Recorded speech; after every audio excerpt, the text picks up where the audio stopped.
The manhwa begins in a room. Our girl Yuna is being intimate with Soo-hyuk. Few months ago. Our girl is seen in a restaurant where she works as a chef. She's cooking presently. She's done and decides to pack the lunchbox. Her body can't move again. She hears calming her down, saying that the door is already locked. Suddenly, the food that she's cooking falls to the floor. She's scared. She can hear someone asking if this isn't a restaurant. On the signpost, it read that they specialized in delivery reservation. She falls down frustrated, the food she was cooking laying beside her. Back then, the palpitations in her body were scary, but now, lying on the white sheets, she thinks about her dream of what a romance is like in movies. A cocktail in a dimly lit room with a mysterious atmosphere. A hand around her waist. Lovers swaying slowly, holding each other to a blues rhythm. She wonders if she would have believed it if someone told her back then. She decides to make that dream come true soon. She holds his face, looking intently at him. He's awake now. She asks him if she woke him up. He asks her what she was thinking that made her look at him like that. She tells him that she was thinking about the time before she met him. Kissing her, he asks her if it is better now. She says yes. He's happy to hear that. When he first came into this country, there really wasn't anything she liked. At the airport, when he landed, he met an official who was sharing his personal information, and he didn't like it. The man tells him that his son also lives in New York. The male lead isn't interested. He tells the man that he should hurry up, that he has to leave. He isn't interested in stories. He took his stuff and left. The man tells him to enjoy Korea. As expected, he's too lazy to even answer that. As he walks away, he remembers his main purpose, to look for his real parents in Korea. He steps outside and boards a taxi. Back to present. He hugs our girl and tells her that he is amazed that he didn't find what he was looking for, but he met her instead. New York, United States. Scene shows the male lead walking on the street to his house. He's deep in thoughts. The human body is honest. 3 days of sleepless nights. When your life's in on the line every minute and every second, fatigue builds up. You become vulnerable to hunger and stress, which makes you more sensitive. So even if there is no emotions towards the other person, in situations like this, it's almost laughable. He walks into his house and sees his girlfriend with another guy being intimate. He asks them if he should wait outside a little longer. The girl is surprised to see him. She calls on to him, but he leaves to the sitting room. Immediately, he calls the cleaning center, telling them to come and disinfect his house. He offers to pay double if they come fast. The quickly rushes out to him and explains, telling him that she was so bored. She continues, telling him that she loved him so much, tried so hard, and expressed it. She complains that he didn't even give her a glance, let alone hug her. Instead, he just gave her a room and treated her like a tenant. She tells him not to look at her as an unfaithful woman. She continues, telling him that he doesn't understand love, that he is just scared. That's why he can only love himself. He replies, telling her that she is obviously overflowing with love. That's why she is misbehaving like that in his house. He switches on the TV, and he is first greeted with the news of an incident that claimed the life of some students in school. A student who was being bullied brought a gun one day and killed his classmates and shot himself too. He died 3 days later. He immediately shuts it off. He is tired of hearing such news. Prosody 7%. The guy in the room is trying to tiptoe out, but the male lead sees him. He tells him to take the girl with him. That's the polite thing to do. The girl can't believe her ears. After some seconds, she decides to leave, but she tells him that she has some advice for him. She tells him that he is not normal, that he should see a psychiatrist. She continues, telling him to look at the life he is leaving. He has no friends, no colleagues, that he is so scared of getting abandoned that he doesn't want anyone to be close. She reminds him that she is a competent lawyer, so she knows that that is his defense mechanism. She tells him that if he continues like that, he will end up alone forever. The other guy asks if he has to be polite. He really wants to leave. He doesn't want to stay there and listen to them talking. The girl continues, telling him that she knows that he was abandoned by his biological parents in Korea and had a hard life as an adoptee, but that doesn't mean he should become so heartless. He asks jokingly if she is now the doctor and making prescriptions for him. She tells him to stop acting like a child because he always sees sick kids. Wearing her shoes, she tells him that she tried to understand him, adding that no one could do what she did for him. He agrees with saying that no one would recklessly roll around with a stranger in his house the way she did, so she is right. He tells her to get out of his house if she is done with her grand speech, that he doesn't want to disinfect her with his money. She calls him coward, wishing he'd get struck by lightning and die. He drags her out of his house. Later that evening, he goes to meet with an old lady, Kate. They're having coffee. Looking at him with a sad face because of what he told her, she tells him that she is fine, irrespective of her face. She tells him that the hospital would miss him more. The hospital and his young patients wouldn't let him go so easily. He tells her that the exchange program has been requested from that side for a while, that the Christmas presents have already been sent to the wards. He tells her that he is worried about leaving her alone. She asks him why she is the only one he is worried about when there are a lot of people in the nursing home. She tells him that he doesn't let anyone close, so she is worried he'd be lonely. She asks him if he has ever thought about finding his biological parents in Korea. He's silent. She tells him that maybe she doesn't have the right to say that, because she had played a big part in him developing this defense mechanism towards others. She thinks back to when he was just a little kid. The memories come rushing in. Kate and her husband, Danny, are in the middle of another argument, this time about the boy. Danny is furious that she brought him into their home. He keeps saying they don't have enough money to take care of another person, that things are already tight. The argument goes on for a while, voices rising, frustration spilling out. Then, just like that, Danny storms out, slamming the door behind him. But the boy hears everything, every harsh word, every accusation, and that's just the beginning. Danny never hides his resentment, and over time, his anger turns into something worse. The boy becomes a target for his frustration. The bruises, he covers them up with quick lies. Oh, just another fight at school, nothing serious. It becomes a pattern, a secret he carries alone. The divorce drags on, a slow, painful process. But by the time it's finally over, something has changed. The boy who once looked up at Kate with bright, hopeful eyes is gone. By the time she realizes it, he's already stepped out the door, disappearing into a world where she might never reach him again. Back to present. She asks him if the exchange program is 2 years. She asks him if he would still use the name Matthew in Korea. He says no, that he doesn't want to stand out like that, so he'd use the Korean name Cha Soo-hyuk. She smiles as she approves of it, saying that it's been a while since she heard that name. Years ago, the orphanage director she volunteered at introduced the name so confusingly that she was embarrassed. Korean kids were lined up in front of her. The only thing she remembered the moment she saw his face was his name. Later, he introduced himself as Cha Soo-hyuk. She was impressed that he spoke so confidently in English, introducing himself with his first name. Back to present. His phone rings and he tells her that it's a call from the hospital. She tells him to take it. She bids him farewell, telling him to have a nice trip. He walks away from the cafe into a car and drives off. Korea. Scene shows a restaurant. Our girl is in the kitchen cooking. A small boy comes in and asks her what today's side dish is. She tells him that it's her special sauce. The boy jumps up happily as he runs out of the kitchen. She can hear him saying that she is the best and that he can perceive what she is cooking from outside. She smiles as she is happy to hear that. She praises her cooking and wishes that her dishes would spread all over to the United States so that she will become rich. The human body is honest, a constant stream of emergency patients, on-call duty, emergency cases, another on-call shift. It's been 2 weeks since the male lead arrived Korea. What wears him down is also the honesty of his body. No time to eat, no time to sleep. But that's nothing new. He went through worse in the United States, so it's fine.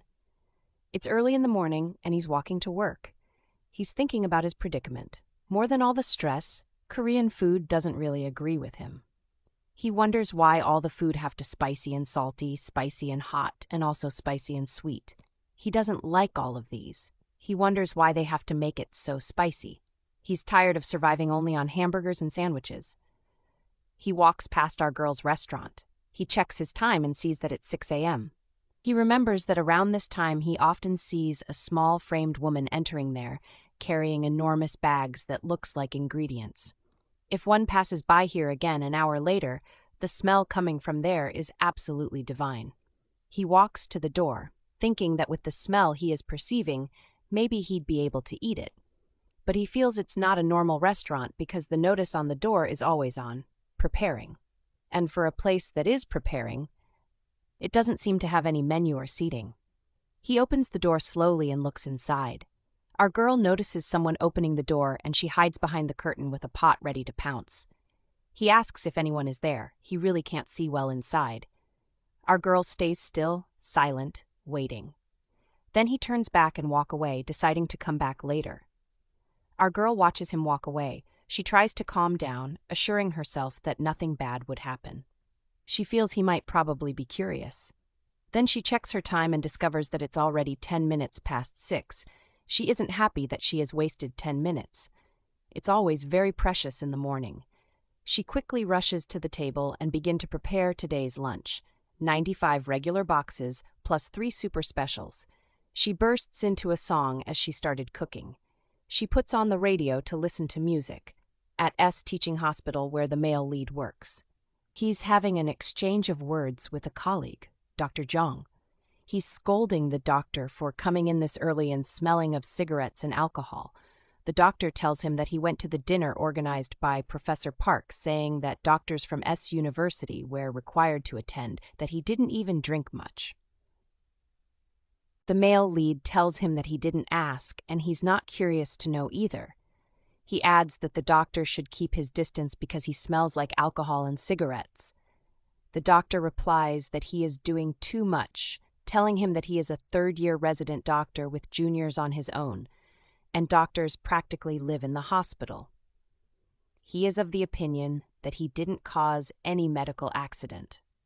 He complains to the male lead that he is being too harsh in front of medical staffs and the patients. The male lead asks him if he knows where he is working, telling him that it's the S University in South Korea.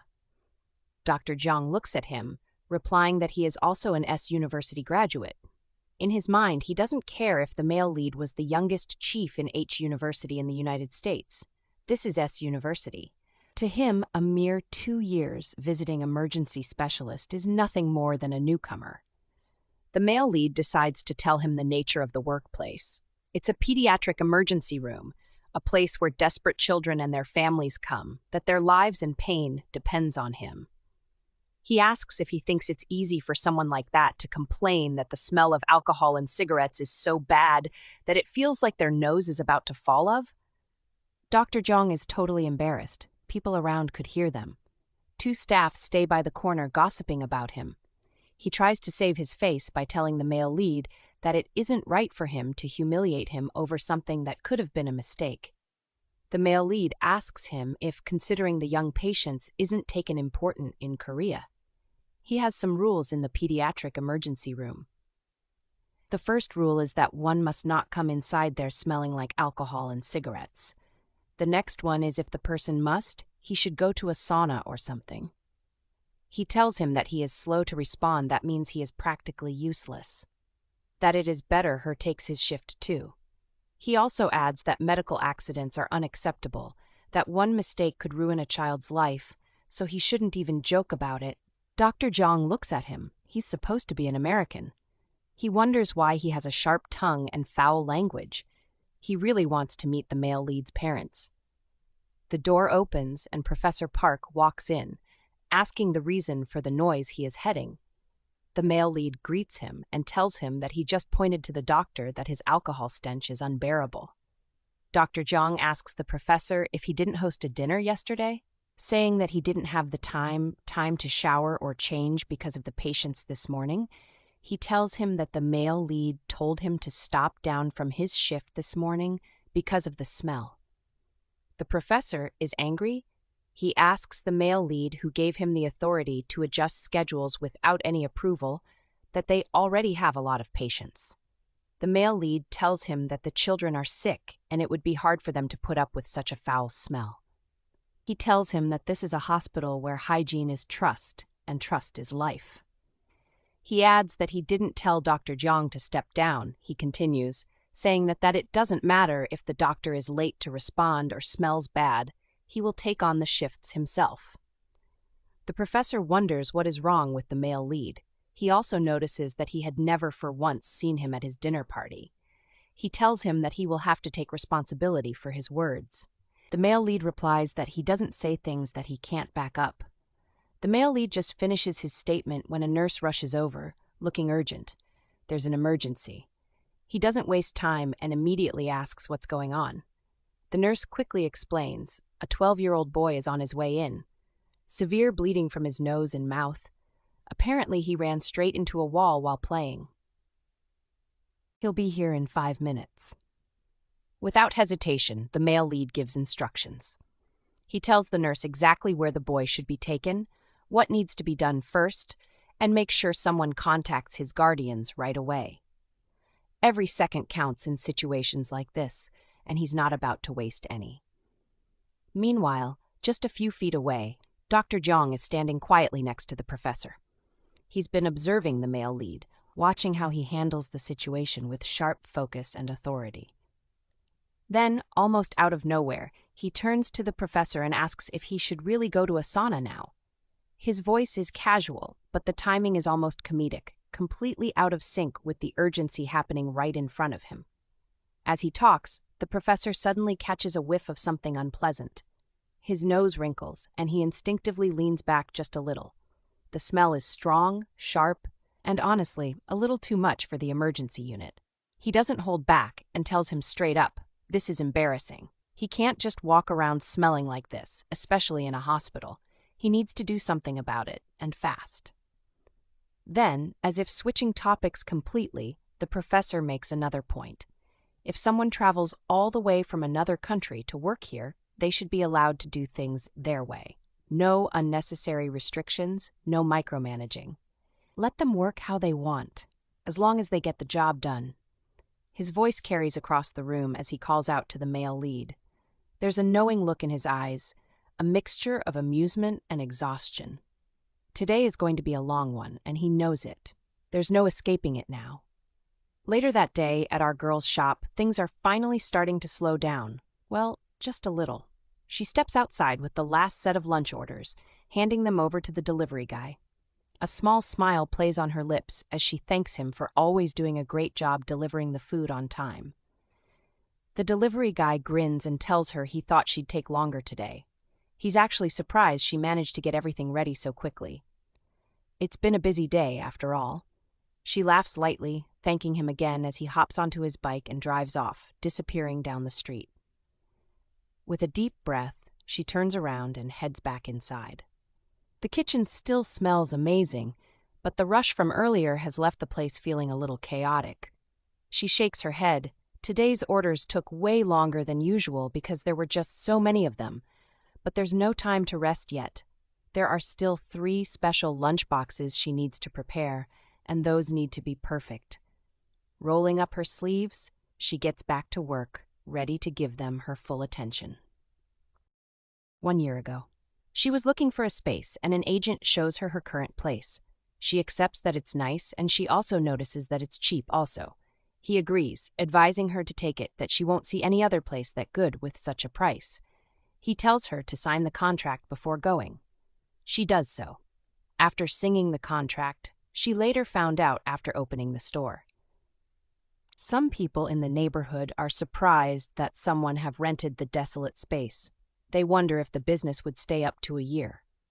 This spot was known as the so-called cursed spot of the neighborhood, where everywhere business closed within a year.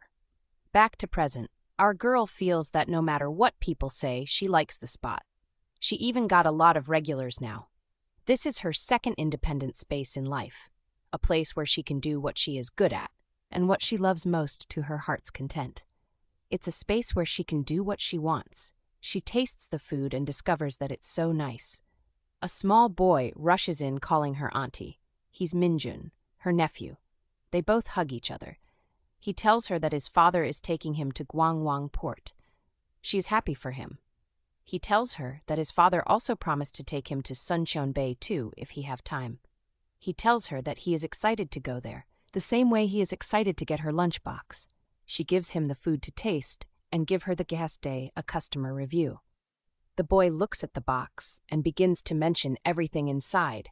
He knows the ingredients by heart. At that moment, Minjun's parents walk in. His mother notices the sweet smell and comments that this is what her husband, Yoon-jae, likes. Yoon-jae perceives it and confesses that it smells nice. The two ladies hug themselves. Our girl tells her that she missed her. Yoon-jae is surprised. They both saw themselves 3 days ago also. They are always texting.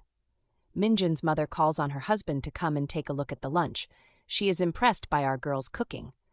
Our girl announces that she made it less spicy so that Minjun would be able to eat it.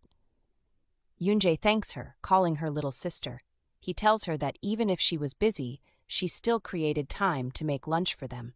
He knows that they'll enjoy it. Our girl replies that it has been long since he made time for family trip, so she wanted to help out. She tells him to consider it as a bribe to go often. Minjun comes closer to her and asks her about the special order from a customer. He wants to see it. She shows it to him, telling him that he must eat all the vegetables. He orders for another dish, and she tells him to hold on for a while so that she would prepare it. Yoon-jae tells her not to worry, that they already have enough lunchboxes. She replies that she have left over of that ingredient, so it would be done in no time. He tells her that she really takes after their mother, both in cooking and personality. She replies that she is amazed to hear that, adding that she doesn't even remember their mother. She tells him that it's okay, that when she was young, he was the only family she had, but now she has his wife and kid too. Giving him the food, she tells him that if he is tired or his knees hurt, he should stop driving for a while. He smiles, commenting that she's nagging much. His wife immediately chips in, saying that our girl is right. She adds that these days her nagging doesn't move him anymore. That's why she wants our girl to do the talking. Yoon-jae tells them that he is very happy that his wife and our girl got along very well. He tells them that he have to start going because he have to go to work tomorrow. Our girl advises him not to talk about work today, since it's his family special trip day. As she sees them off outside, she discovers that he's with another car. She asks him about it. He tells her that his big truck is hard to move around, so he rented this small one for today. She bids them farewell and watches them drive off. She steps back inside, letting out a small sigh as she looks around. The place is a mess, and even though she's exhausted, she knows she can't just leave it like this. Rolling up her sleeves, she gets to work, wiping down the counters, sweeping the floor, and making sure everything is spotless. By the time she's done, she feels the weight of the day settling into her bones. Out of habit, she glances at the clock and realizes it's almost 3 p.m. No wonder she feels so drained. She hasn't eaten anything in hours. Her stomach growls in protest, and she knows she needs food fast. She pushes open the shop door, letting in some fresh air. The breeze feels nice, cooling down the warmth that's built up inside. Her mind quickly shifts to food. There's still some of the meal she made for Minjun left over. That should be good enough. And if she adds a cup of coffee, perfect. The thought makes her smile. Simple, but exactly what she needs right now. But just as she's about to head to the kitchen, something makes her freeze. Right there, standing in front of her, is the male lead. Her breath catches, and for a second she wonders if she's imagining things. But no, he's real, and he's looking right at her. Her eyes narrow slightly as she studies him. It takes a moment, but then it clicks. She recognizes him. She saw him earlier. But what is he doing here now? Her heart starts pounding. A wave of panic rises in her chest, but she quickly tells herself to stay calm. He isn't here to hurt her. If that was his intention, he would have done something the moment the door opened. She takes a slow breath, reminding herself of what she practiced. Stay in control. Don't let fear take over. Still, she can't hide the unease in her eyes. He notices it immediately. His gaze sharpens for a moment, then softens. Instead of doing anything threatening, he simply asks if she's all right. His voice is steady, not harsh, not demanding. Just curious. He even tells her to take a deep breath, says it will help. For a second, she hesitates. Then she does what he says. A deep inhale, a slow exhale, and just like that, the tension in her chest eases. It actually works. She nods quickly, forcing out a small, "I'm okay." There's a pause. He studies her as if making sure she really means it. Then, in a completely unexpected turn, he asks her if she is open for business. She blinks. Of all the things he could have said, she wasn't expecting that. She looks at him, still not able to speak. She feels he is so handsome, but from her perspective, standing right in front of the door like that is a little scary. She tries to calm herself down, remembering what she practiced. She tells him that she sells lunchboxes. He asks her how much it is. From there, he can perceive the smell, and he comments that it smells good. She sees looking about and feels that he must be really hungry. She immediately switches to professional mode. She tells him that she is done for today, and she only take online reservations for lunchboxes. She asks if he would like to take her business card. He refuses immediately. Disappointment is written all over his face, and she can see it. He decides to leave and begin to turn around sadly. As he walks away, she begins to feel guilty. She quickly runs inside. Meanwhile, the male lead is already on his way, thinking of what he's going to eat. He wonders if he should settle for bread. He feels it'll be nice if there's a bakery around. While still deep in his thoughts, our girl runs to him, telling him to wait. He turns as she stops in front of him, trying to catch her breath. She offers him a bag containing a lunchbox, telling him that she made the pork cutlet sandwich for herself, that it's of a quality that could easily be sold. She urges him to give it a try. She tells him that she have attached her company sticker to the bag, so if he likes it, he can order again next time. She adds that the lunchboxes she makes officially are more tastier than this. He looks at her without saying anything. She's dying to get a reaction from him. At last, he smiles and asks her what is in the sandwich. She tells him that it is domestic pork that's marinated in milk and deep-fried to crispy perfection with her secret sauce, with shredded cabbage. She tells him that it was also added to the fresh bread she got this morning. She continues, saying that the secret sauce is her company's secret. He asks her why she is giving it to him for free, adding that he has money. She wonders if she has hurt his pride. She misunderstood that he was hungry, so she tells him to see this one as a tasting sample to secure customers, that if he searches for her store online, he will find blogs. He collects it and removes money from his pocket and gives to her, telling her that if the food is bad or he gets food poisoning after paying, he will officially make a complaint. She tells him that it will be better if he comes to her store instead of making the complaint online. She introduces herself as Yuna, the owner of a delicious meal. She gives him the change, telling him that she can confidently say he'd become a regular. He collects and replies that he hopes that happens. They go their separate ways. Later that day, back at his place, he finally gets a moment to breathe. Work was exhausting, and all he wants is a hot shower to wash away the stress. Without wasting time, he heads straight to the bathroom, letting the warm water relax his tense muscles. Feeling refreshed, he steps out and remembers the food he brought home earlier. He grabs it, takes a bite, and pauses for a second. Not bad. Actually, it's pretty good. At least he survived. No food poisoning, so that's a win. Now seems like the perfect time for a nap. His body is screaming for rest. But as he looks around, reality hits him. The place is a mess. Sure, he tries to keep things tidy, but lately, it's been impossible. The laundry pile is growing at an alarming rate, proof of his emergency overtime shifts and back-to-back all-nighters. Lately, he's barely had time to do anything besides shower and crash into bed, and now he's completely out of clean clothes. Just great. He needs to get his life together, starting with some recycling. And while he's at it, he should drop off his clothes at the dry cleaner and take care of everything properly. If he doesn't do it now, it'll only get worse. It's already 5:30 when he finally opens his eyes. Blinking a few times, he stares at the ceiling, still weak from his nap. How did time fly so fast? It's almost dinner. As his mind clears, he suddenly remembers something. Her words. The way she confidently told him that he'd definitely become a regular. He scoffs lightly, but at the same time realizes she might be right. Because right now, he wants to eat there again. He stretches lazily, still not quite ready to get up. But then something important hits him. Where's the bag? The food bag from earlier? His eyes widen slightly as he tries to remember. Oh no, he had thrown it in the recycling without even thinking. Still sprawled out on the bed, he groans, rubbing his face. Great, now he has no reference. What was the name of the place again? He racks his brain trying to recall the details. A delicious meal? Yeah, that was it. And the owner? Yuna. He repeats it in his head a few times. A delicious meal? Yuna. If he wants to eat there again, he better not forget. Early the next morning, the male lead is on his way to work. He's on call with a private investigator. He's seeking to know what progress has been made in finding his parents. The investigator tells him that they have made little progress because it's a very old matter, and also the information he gave to them is very limited. So the chances of finding them is low.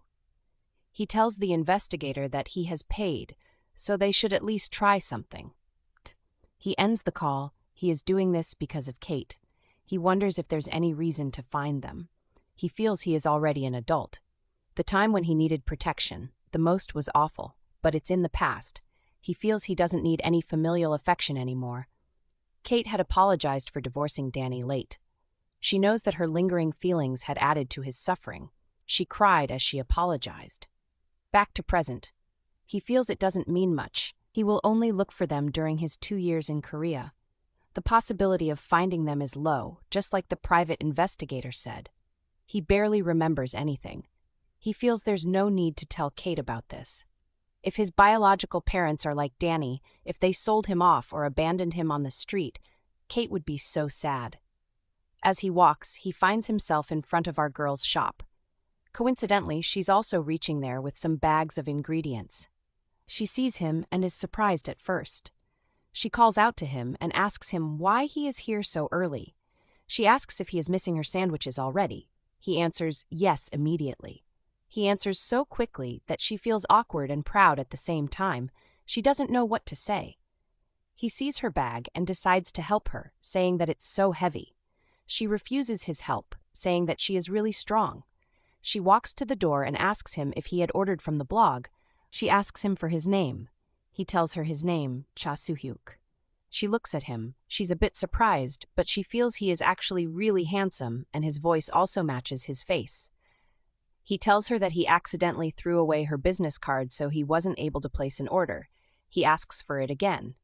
He asks her if she offers delivery, and she says yes, that's the only thing they do. He requests to see her business license. She looks surprised. From her looks, he asks her if she doesn't have one. She looks at him, wondering if he is the kind of person one can call a tough cookie. She tells him that it's not hard to show him, that he'd see it right away if she opens the door. As she's about to open it, she hesitates a bit. She's thinking about being alone inside the shop with him. She tells herself not to be scared, that she greeted him loudly earlier, so people around the shop and pedestrians must have noticed them. He sees her hesitates and asks her if she is not confident. Acting tough, he asks her if he ate food from an unlicensed shop. She looks at him and smiles. He has such a spiteful face to go with these spiteful words.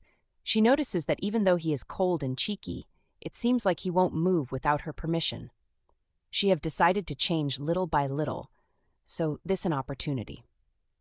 She opens the door and points to the wall that displays her license and certificates. She gives him the permission to check it out. As he enters inside, she decides that it would be safe if she leaves the door open. She tells him that in addition to the license, she have certificate in different cuisines. She tells him that the shop have been open for a year, but she has been in business for about 3 years. She asks him if he can clearly see the store's name and her name written boldly. He can see it. Removing her card, she tells him that she'd give it to him again, that he should make sure to order through there next time. He tries to memorize her name as he sees some paintings on the wall. He asks her if it's her hobby, telling her that it's so elegant. She thanks him for the compliment. He collects the card, wondering if a child drew it. He asks her if he can make his order now and collect it later, telling her that his workplace isn't far away. She tells him that it won't be possible, that they're strictly on reservation, that she prepares exactly the right amount of ingredients and sells out every day. He tells her he understands and turns to go. As he leaves, she tells him not to forget to place his order the next day, and also not to misplace the business card. He stops suddenly. She asks if he forgot something. He asks her what would happen if someone desires something that already belongs to someone else. She doesn't understand. He asks her what she thinks of people who cut line. She's surprised by that question, but answers though. She tells him that she sees that kind of person as bad person. He says okay, telling her that he'd come later around past 12. She doesn't understand. He tells her that she just called him a bad person and he'd gladly accept that. He drops money on the table and tells her that he'd come back later for the change. After this, he walks out quickly before she could say a word. As he leaves, she begins to process what just happened. She can't believe it. She wonders if it was so delicious that he wants to cut in line for her food too. She wonders what he is doing. She wonders if he is a celebrity, judging from the way he talks. But no, he said his workplace is nearby. She doesn't want to waste her time thinking. She is always busy in the morning. She wonders if she should show him the best lunchbox she has.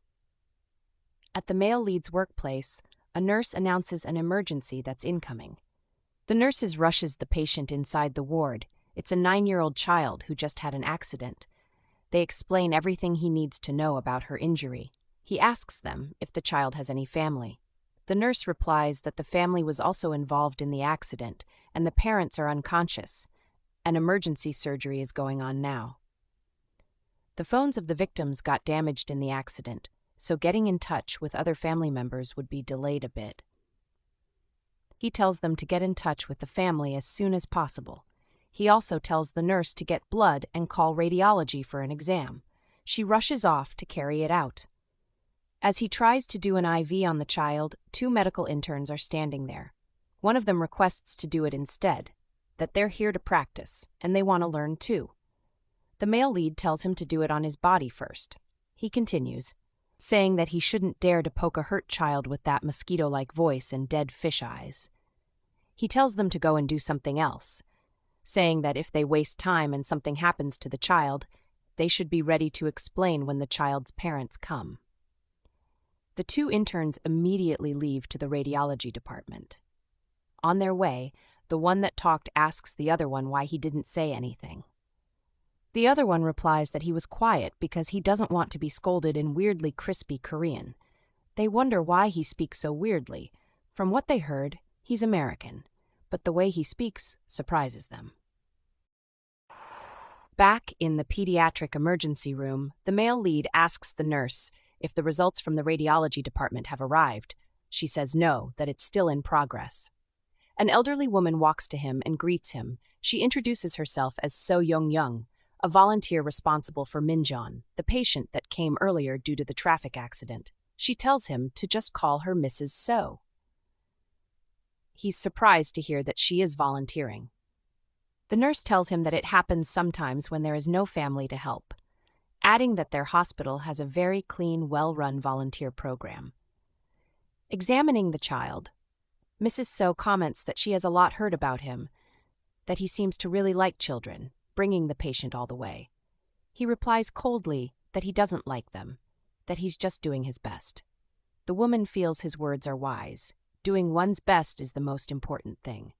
At that moment, the nurse announces that the results from the radiology department are ready. He decides to go see them immediately.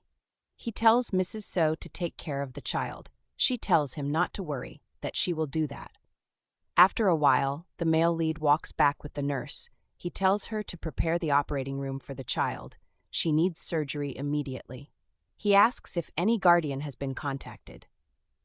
The nurse tells him that they have contacted the patient's aunt, and she's on her way to the hospital.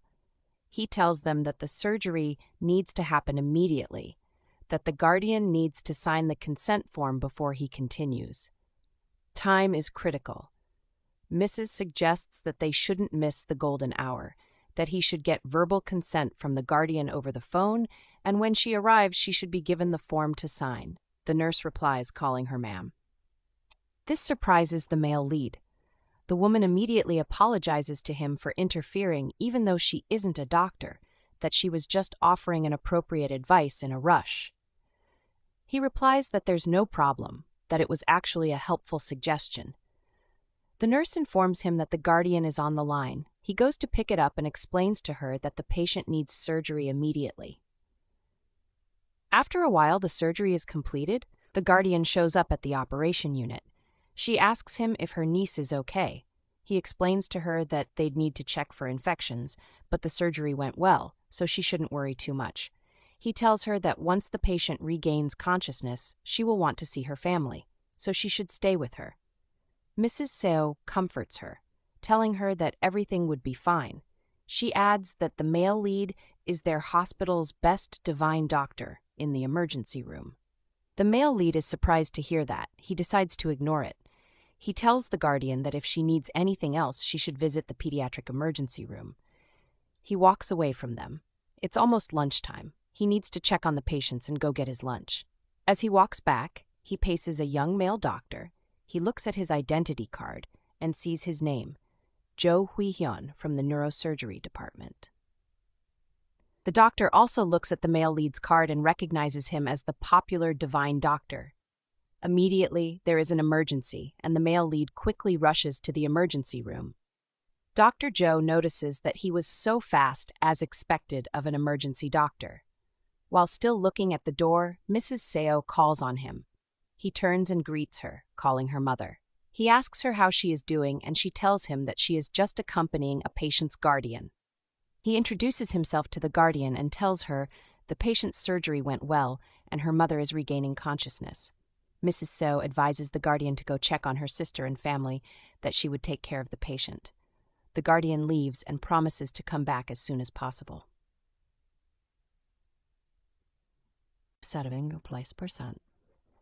Seo comments that the patient's mother was operated by Dr. Jo, that she feels reassured that such an excellent doctor is in charge. He smiles and replies that he feels supported because his mother, who is a skilled former nurse, is volunteering here. He tells her that everyone in the hospital knows that he's her son, so she should stop addressing him formally. She smiles and agrees to stop since there's no one else around. She tells him about the male lead, that she only saw him today, but he looks so impressive. She now understands why they call him the divine doctor if pediatric emergencies. He asks her if she said that in front of the male lead, adding that the nickname isn't really a good one. She's surprised. He tells her that the male lead has a strange temper, sharp personality, and strong fuse, so he might not like the nickname. His mother confesses that she said it in front of him, that she only wanted to praise him. He smiles and assures her that the male lead is so cool, so he might not even care about what people say about him. He asks her if she is hungry. He wants to treat her to lunch. Mrs. Seo tells him that the male lead went straight from surgery to another emergency, that he might be hungry. The doctor tells her that the male lead is famous for not accepting anything others offer, that he refuses not only group meals, but also individual offers. He adds that the male lead doesn't even drink the water the nurses and interns give to him. She comments that that behavior would be bad for his health.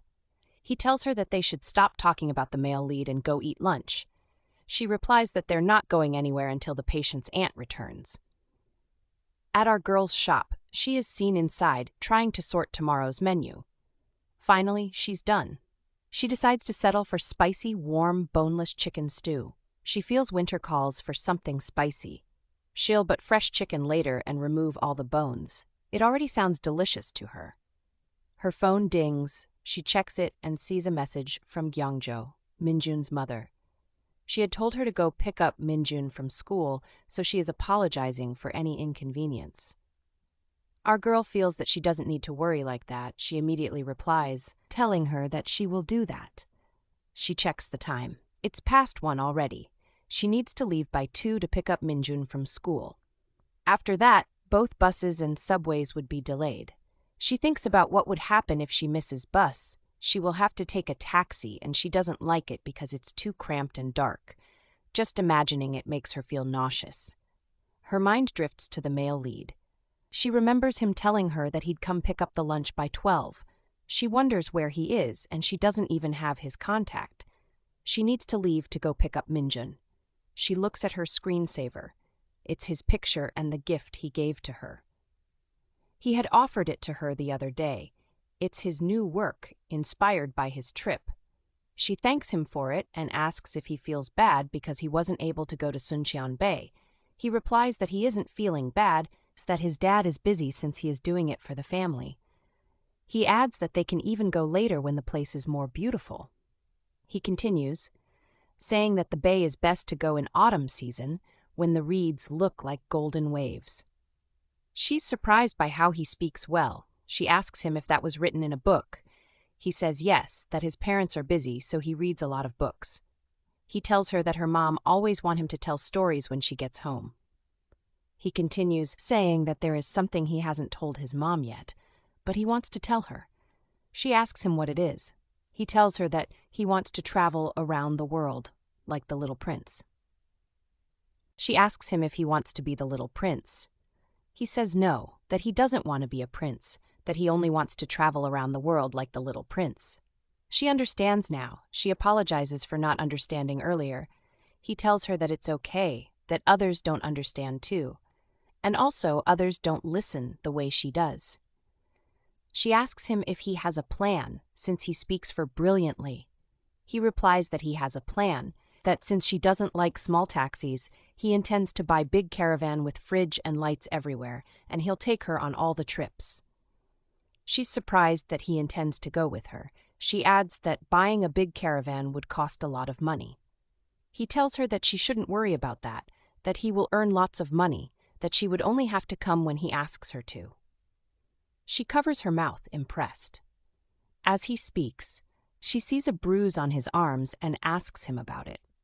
He tells her that he slipped and fell in the class, that his teacher said he was too playful.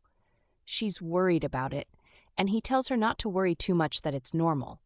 She asks him if his mother knows about it, and he says yes, that they went to the hospital and the doctors said it's normal for a growing child. He shows her another one on his legs. She's so concerned. He tells her that he have an idea on the caravan, so he decides to draw it. That day, she decided to make him a special delicacy because of his bravery. Back to present. Our girl looks at the time. It's almost 2:00. She wonders when the male lead would actually arrive. She hears a knock at the door. She feels he's seriously not a gentleman. Being this late, she intends on giving him a cold attitude. As she opens the door, he's standing there. He's on his uniform. He apologizes for being late. Her mind is in peace now. She tells him that she'd just give him the lunchbox. He enters inside and asks her if he could eat inside. She says no, that she has to head out immediately. He tells her that he'd just take 5 minutes, that if he takes it with him, he doesn't think he'd be able to eat it because he would be working. She wonders if he is a doctor. She tells him that she will give him 10 minutes, that she is busy too, and after that time she would kick him out and close her door. He thanks her and takes the food to start eating. She tells him to sit down at least. He starts eating and she watches him. She comments that he is eating well. He replies that the food is good. He continues, saying that he usually skips food because Korean meals doesn't really suit his taste. He asks her what he is eating. She explains to him what he is. He comments that it's delicious, asking for more. She asks him if he'd want it, even though it belongs to someone else. He replies that he'd gladly be a bad person. She gives him one more, and he thanks her. He asks her what tomorrow's menu is. She tells him that it's boneless, spicy chicken stew with special seasoning. He asks her if chicken stew is supposed to be spicy, begging her to make it mild, saying that he'll get a stomach ache if it's spicy. She tells him that she doesn't change her menu based on customers' preference, that if he doesn't like it, he doesn't have to order tomorrow. He asks her if she won't change it even if he leaves a tip, adding that Koreans love making money. She can't believe this. She have always thought his behavior is odd, but now this is just blatant sarcasm. She asks him where he heard it from, adding that movies portray it like that, but in reality, it's different. She asks him where exactly he is from to speak like that. He replies that he entered into an unusual country, that this place is an unusual country for him. He adds that it's even more strange than in the Korean movies he saw. She asks him if he is a Korean American. He replies that he's American. She asks him how he learned how to speak Korean. He tells her that he learnt it from an uncle in the neighborhood when he was a kid. He asks her if what he is saying is strange. She looks at his badge showing his full name. She's trying to connect it with him being American. Wearing his overcoat, he asks her if she can leave out the spicy side dishes, that he'd pick it up tomorrow by 1 p.m. She tells him that she is running a delivery-only service, so she'll deliver the lunch at his office tomorrow. She looks at him as he leaves, deep in thoughts. He's an odd guy. He's really good at annoying people, but he keeps his distance while staying within the limits. He really just stayed for just 10 minutes. A Korean-like American guy in an unusual country. The next day, in the hospital director's office, Dr. Joe is having a drink with the director. The man is his father. The man asks him if he is okay, that he heard his surgery scheduled have increased greatly.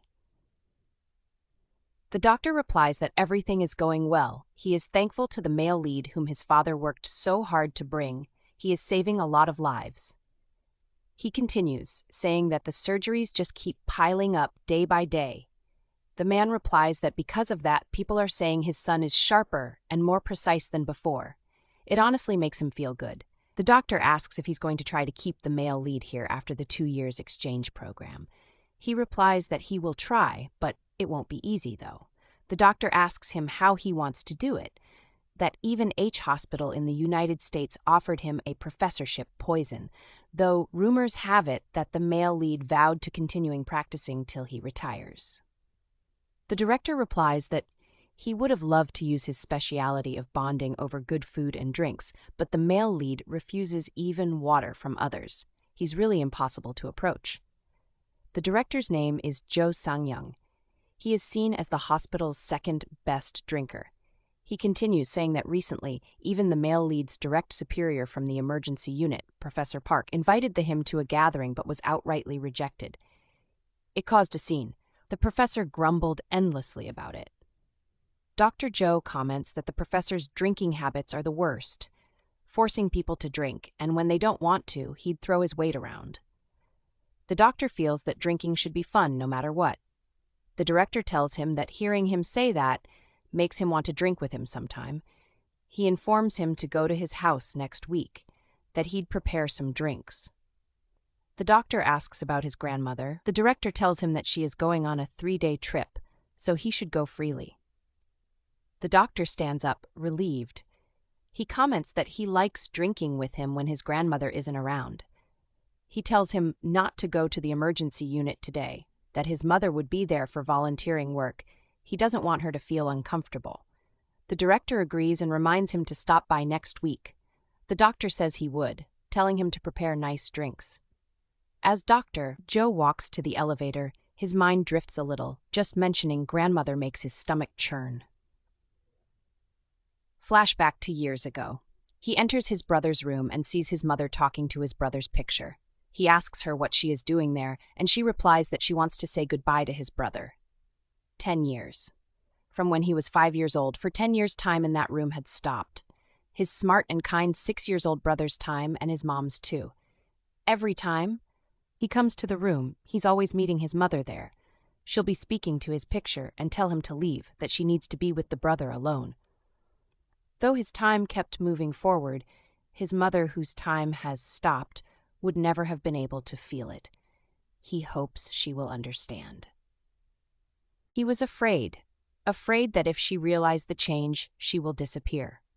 One night, she asked for divorce. She wants to leave because she's tired of them enduring her. She decides to wait so that it won't hamper her husband's future as the new director.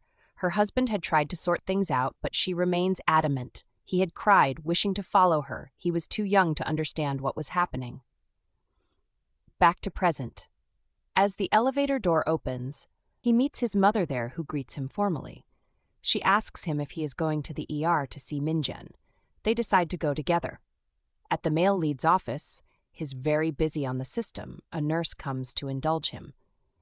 She tells him that his shift has ended, asking if he's not tired. She adds that she has a nice tea for him. He replies that he already has a car and one is enough. She's lost at first, then she gets what he meant. She tells him that she isn't referring to a car, that she means drinking tea, that it helps for fatigue. He tells her that Nurse Kim should drink it, that he saw her nodding like a sick chicken earlier. He continues, saying that whether is drinking tea of pinching of thigh, one shouldn't fall asleep in front of patients. That if they really can't stay awake, they should check the bed sheets. Sometimes it's wrinkled, and most patients don't like that. That even one wrinkle can cause a discomfort to a sick child. The nurse agrees with him and tells him that she'd inform the other nurses. The head nurse calls Nurse Kim and tells her to have a tea. She's surprised. Away from the male lead, Nurse Kim is complaining about what happened earlier. She tells her colleague that she was just trying to be nice, but it turned out to be embarrassing. She confesses that he is good-looking, but he goes from formal to informal speeches and say things so bluntly. She asks the head nurse if she doesn't find him annoying. At that moment, our girl walks in with the male lead's lunch. She could hear them talking. The head nurse replies that she doesn't find him annoying. That is rare to see a doctor like him. She continues, saying, "Patients and guardians adore him, that doctors who put patients' need first are hard to come by." Our girl tries to call him to inform him that his lunch have arrived, but at that same moment an emergency patient is brought in that he has to attend to. It's an accident situation. It's a 14-year-old child, and he fractured his leg.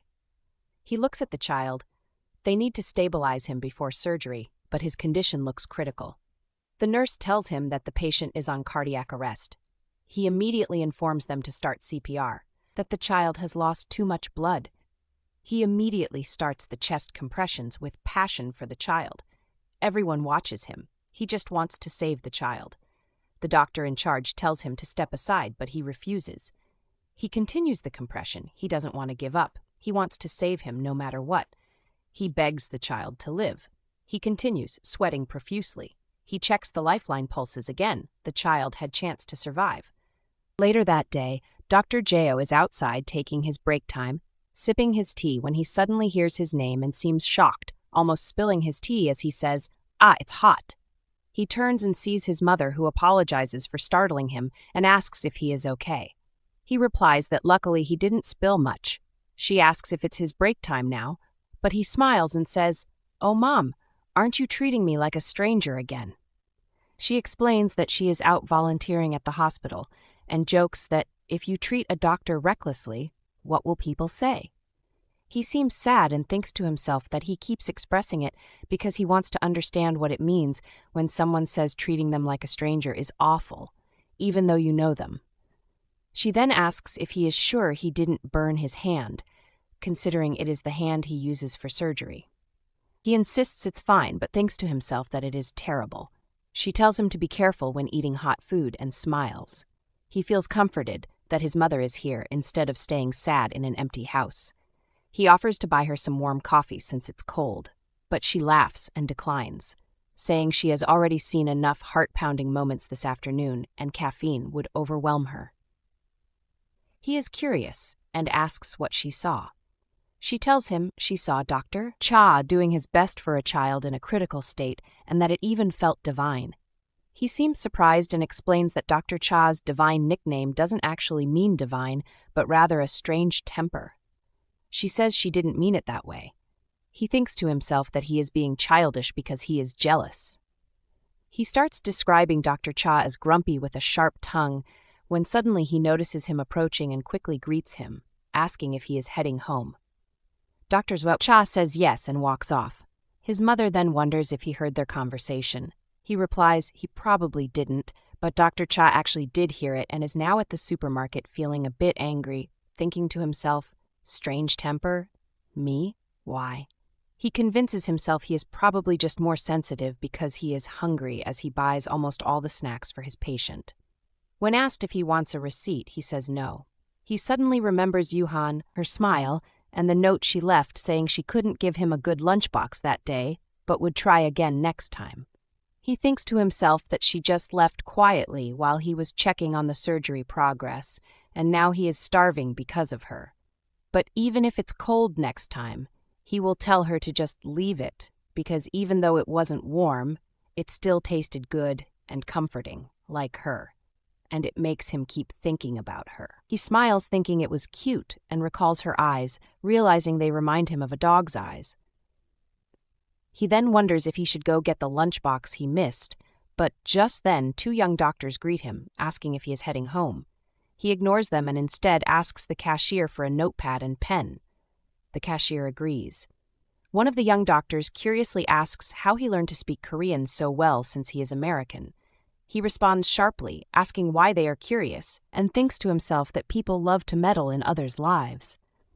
The young doctor says it's just because he speaks so clearly, but Dr. Cha tells them to focus on medical questions and that he will soon check their IV injection skills and even practice on themselves, remembering how he once yelled at them about this. As he walks outside, he thinks to himself that he has nothing to lose and will put his thoughts into action like Dr. Geo.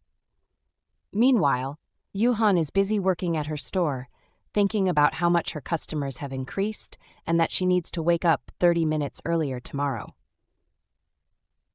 She recalls how during lunch she offered mini lunchbox samples at the hospital entrance and how she had hoped it would help her gain regular customers from the hospital.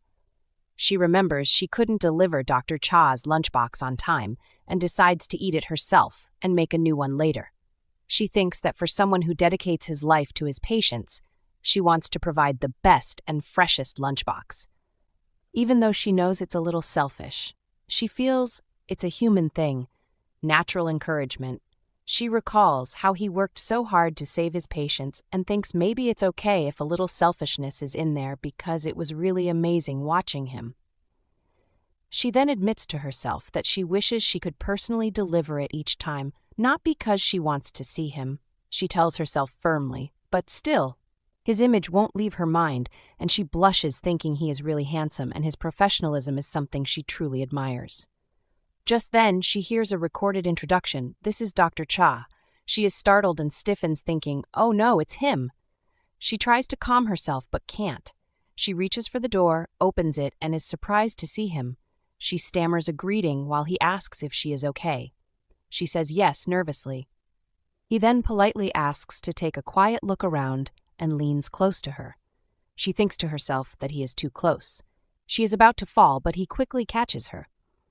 At school, the teacher begins the lesson and asks the class what conveyed the speaker's feeling at this point, as she throws the question to everyone. Just then, Johan notices a paper flying onto her desk. She turns in surprise, but the boy sitting behind her seems lost, as if he knows nothing. She gently opens the note, and her body stiffens a little. The note from an unknown sender accuses her of pretending to be nice, while secretly stealing money from people's bags, and calls her fake. She thinks to herself how the smooth relationship with her friends suddenly collapsed. She tells herself she should just enjoy the little time left since graduation is near and high school is coming, but the more she tries to ignore it, the worse the bullying gets. During sport time, the coach announces that they will practice in pairs for the next 20 minutes as part of their performance evaluation and urges everyone to work hard. Johan calls on Yoon-ji asking if they can pair up, but Yoon-ji turns away without a reply and speaks to another girl instead. The girl quickly yells that one spot is left and they all hurry to move away, saying things like, "What is she staring at? And let's go to the other side." They continue whispering that she gets pocket money from old men. Johan feels angry, thinking, why should I put up with this when I have done nothing to them? Yet they keep spreading lies. She suddenly shouts, asking why they keep making up rumors about her. The girl responds, asking what her problem is, and Johan insists she won't let it go. There must be a reason. The girl replies, asking if she really doesn't know, and accuses her of gossiping behind their backs. The coach notices the argument and yells at them to continue practice or face punishment. The girl quickly pulls her hand away and tells Johan to come to the empty lot behind the container after school if she really wants to know the reason. Johan tells her to say it now, since that place is too isolated, but the girl refuses, saying she doesn't want others to see them talking, and accuses Johan of making her almost get punished, saying she should show sincerity. Johan agrees to come but warns her to keep her promise. After school, Johan heads to the place, thinking maybe she should leave, but decides she has come this far, and if she leaves now, more rumors will spread. So she sends her brother a message with her location, thinking about his promise to their late parents that they would live happily and stay healthy together. She remembers how he made a pinky promise that he would protect her even though their parents are no longer there, and asks her to study hard, follow curfew, and never lie. She had promised to keep this. Back in the present, she feels ready and thinks to herself to confront them and make sure they understand. When she gets there, she tells them to clearly say what she has been gossiping about and why they have been bullying her. The girl seems surprised she actually came, and Yoon-ah shouts that she knows she is the ringleader, but the girl denies it, and another voice appears, saying she is the real ringleader. Yoon-ah is confused as they tell her everyone here is the mastermind and suddenly grab her. She struggles, asking what they are doing, but they tell her to stay still or she will get hurt more as they push her into the container where she falls. They call her stupid and tell her the reason for the bullying is simple. There is no reason. She should have stayed quiet until graduation instead of talking back. Fear grips her as she feels something dark approaching her in the container. She screams and bangs on the door, begging someone to open it, calling for her brother. Her breathing becomes difficult as she feels like she is going to die. Outside, she hears voices saying her brother saw them and suggesting to hit him, but they decide to let him go before getting caught. She keeps banging on the door, screaming for her brother, telling him she is inside with someone else. He arrives, calling her name, and tells her it is okay now as he opens the door.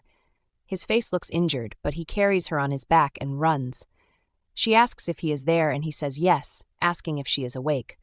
She apologizes for trying to handle it alone, but he smiles, telling her he is sorry he didn't notice the bullying earlier and that sending the message to him was the best thing she could have done. He is glad he wasn't too late. She cries and says sorry again, but he warns if she says sorry one more time, he will drop her, and she agrees. In her thoughts, she remembers that day she was so overwhelmed by shock and relief that she didn't realize her brother got a deep wound on his knee. Later at home, she feels the warm touch of a cloth on her as she wakes up feeling cozy and safe. She hears someone asking if she is awake and sees Dr. Cha, who gently offers her water and draws her close, telling her to drink slowly. In her mind, she thinks he is handsome and quickly realizes they are so close, wondering how on earth this happened. Dr. Cha thinks to himself, come to think of it, this happened before, right? It was just that we suddenly came face to face, but it was enough to make her so startled that her breath was uneven. Thankfully, there is no fever, other than some hyperventilation and slight trembling. There are no other symptoms like shock. Could it be due to something mental? He asks himself, does she have something like that? He carries her in his arms and thinks more. Since her body temperature drops, I should wipe off the cold sweat for now, still carrying her. I go to the fridge and get a bottle of water, wet it with an anchor sheet, and use it in wiping her body. Then she opens her eyes. Are you okay? He says. She quickly jumps out of his hand. Yes, I am. Sorry for suddenly fainting. Did I scare you? Dr. Cha replies that it is rare for someone to faint just from being startled. You should come to the clinic just in case. Yoon replies, I was just alone and got startled. That's all I am, just a little scared, but I never faint unexpectedly like that. Dr. Cha replies, I still have a bit more water. Going close to her, I am trying to place the bottle to her mouth. She thinks to herself, he is tall. Have I ever seen a man this close other than my brother? Dr. Cha says, now take a deep breath, breathe in slowly and consciously. Still in her thought, Yoon says, and such an insanely good-looking man too. Dr. Cha keeps telling her, now breathe out. Her head could not stop thinking about it, the scent of disinfectant and soap, without realizing I was drawn in by his calm voice. He then tells her, good job, you did well, your temperature is back to normal and your pulse is fine. She says to herself, it is amazing to be this close to a man alone in such a small place. The feeling of surprise slowly fades away. The comforting rhyme of my heartbeat. She then tells him, thanks for taking care of me. Dr. Cha says, would you like to repay me? She smiles and says, yes, if there is anything I can do, I would be happy to. Wearing an apron, she thinks to herself, I fainted because of Dr. Cha, but that's my issue. It is not his fault. Feeling ashamed, she thinks to herself that the fact that he held me in his arm was bad for my heart. Though, Dr. Cha then says that is great. It is something I really wanted you to do. Johan, he stretches a letter to her. The letter says, let's eat some food. Please give me some delicious bread. She seems surprised and happy. She laughs out. She then says, sorry, it just happened so quickly. I could not help but laugh. Dr. Cha replies, also, isn't this bread supposed to be inedible if it bursts, so why did it explode? Dr. Cha then asks her, and do you make your own bread for the lunchbox? She keeps laughing, telling herself to please stop. He then asks, what did I do wrong? She tells him that the spelling is wrong. If you write it like that, it becomes an insult. But the context was spot on. Dr. Cha says, ha, I see. Johan tells him, I am sorry for bursting out laughing. Though I had momentarily forgotten you were American and didn't know much about Korean language. You speak Korean so well for someone who learned from movies. The phrase bursting out laughing must have come from Minju. Minju, Dr. Cha says. Then asks, is that your son? In that case, did Minju also draw the picture on the wall? He says, pointing at the painting on the wall. She replies, yes, doctor. Cha thinks to himself, what exactly is that answer? A yes to which question? His mind then recalls what happened on his way to her place, about what happened between him and the young doctors. He thinks to himself, that was so unlike me. I ended up prying into someone else's personal life. Johan then says that yes, Minju draws really well, doesn't he? She asks, Minju likes drawing the happy moments he felt and seen, and he wants to share that with me. Isn't that a loving expression of affection? She asks sarcastically. She thinks to herself, that is what a loving, warm gaze looked like means. Johan is growing up surrounded by love and care. What is this feeling? Dr. Cha asks himself. Johan then calls him Cha. What are you having for dinner? He replies, I have been so busy I haven't even had lunch. She laughs. How you must be really hungry. She tells him that she has made some pork cutlet for dinner and asks if he would like to eat with her, if that is okay. He thinks to himself, what about her son? He then says that he doesn't like eating with others. She seems surprised. She tells him that she sees you don't enjoy eating with others. He then explains to her that he didn't normally eat with anyone and not just her, and he didn't really enjoy the situation around the dinner table. He thinks to himself, people's interest in me lead to private matters or past events, their expectation to join in on conversation or those kind of things. She thinks to herself, just like how I feel uncomfortable in dark spaces or with someone of the opposite sex. Mr. Cha must also find eating together difficult. Johan also thinks that it is a bit of a relief to know I am not the only one who feels like this. But what did that memo really mean? Earlier, she asks, Dr. Cha says, starting tomorrow, I would like you to deliver 3 lunchboxes to me every day without my special orders. The payment will be made monthly in advance, and they will be delivered to the pediatric emergency room where I will pick them up. Johan seems surprised and asks him, are you seriously asking for 3 lunchboxes with the same menu every day? He replies, yes, she says, but I don't make lunchboxes on weekends. He says, then I will just take the weekend ones on Friday. She asks again, you know my lunchboxes only have 1 menu, right? He says, I know. She is so covered up in smiles. She imagines how a brain works and says, this man is really strange. He was so enthusiastic that he seemed to be sharing his life thoughts with the patient. I would have refused if it was someone else, but I don't want to refuse this man. I want to support him in my own way. Finally, I have my first regular customer at the university hospital. She then says, okay. He tells her thank you. She tells him that if he gets tired of her lunch boxes, he should just let her know. I will refund you right away. She adds he makes the payment via transfer to her. Johan then informs him that she posted an announcement on SNS and the blog, but she thinks he missed it. She then announces that she will be closed tomorrow. He asks her why. She says because Minju has his kindergarten performance, which I will attend. He replies, oh, I see then 6.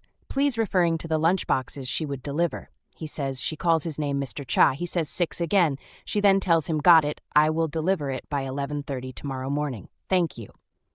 He says Johan then tells him, "Thanks again for looking after me earlier." He replies that it was the least I could do. That's my job, after all. She seems surprised and talks to herself. So this is the face he makes when he fulfilled his role as a doctor. He is a little too unusual. He is cold and stiff. But she then says, "Still thank you," smiling. "Take care," she tells him. She thinks to herself, what a truly impressive person.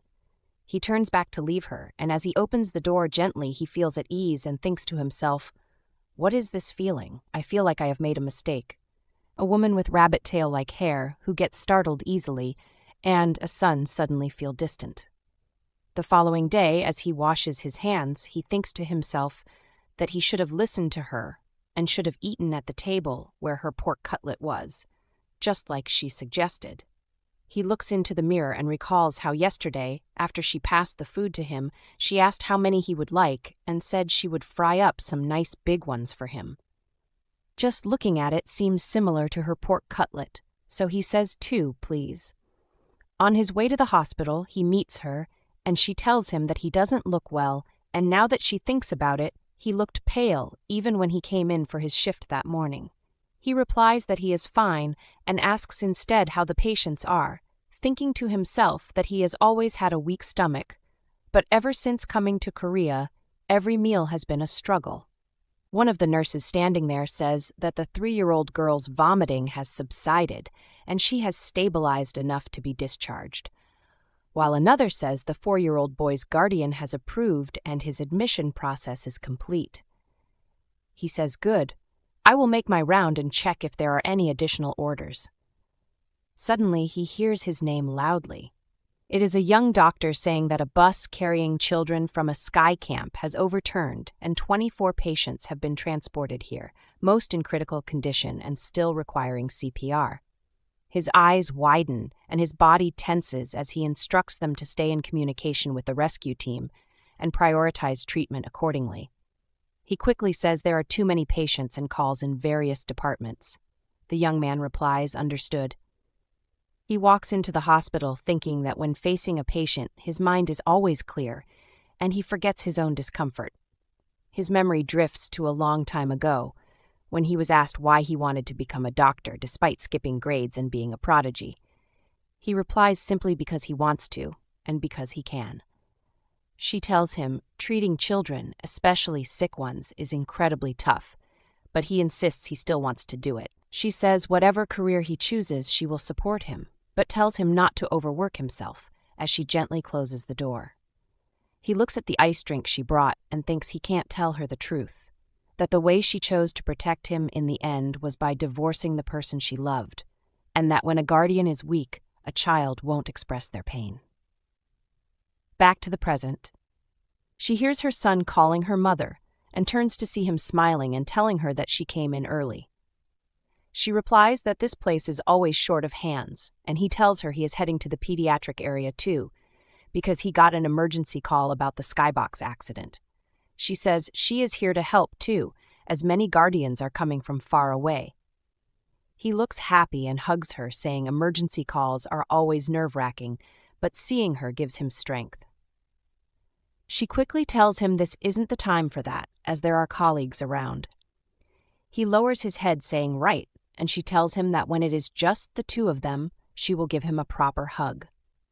He smiles, asking really, and tells her to promise that later, when they have time, they will eat something nice, and she will give him a big hug.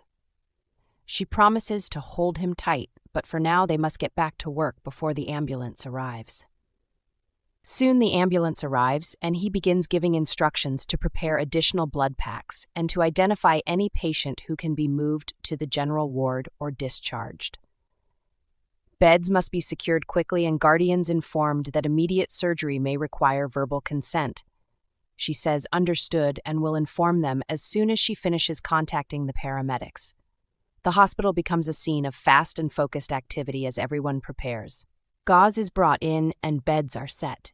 She thinks they have barely had time since they got the call, but the patients are already sorted and typed, and she feels that he really is a dedicated doctor just like he says. Her son feels a wave of jealousy and thinks he can't remember the last time she prayed so much. He mentions that the hospital director is coming down soon, and she seems surprised.